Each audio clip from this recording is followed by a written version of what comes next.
قوافل كبيرة تتوجه على غزة لكسر الحصار، ايش بدك تقول؟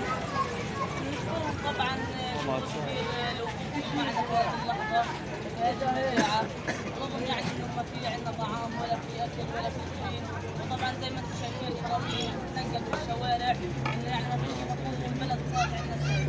ونشكر يعني الدول الداعمة اللي خارج البلاد على وقوفهم بجد نحن صعبة. طيب تتوقع حيدخلوا ولا حيمنعوا زي السفينة؟ طبعا شيء طبيعي لان اليهود بعرضوا على كل شيء بيوصل لغزه، بعرضوا على طعام، بعرضوا على لبس، بعرضوا على كسوه، بعرضوا انهم يفرقوا اطفالنا.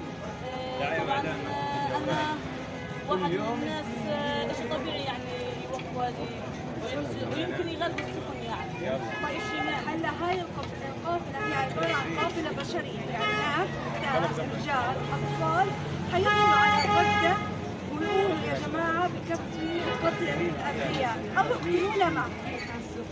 والله انا واحد من الناس نفسي اموت ولا اضل بهذه البلد اللي طبعا اهلها ظلام يعني.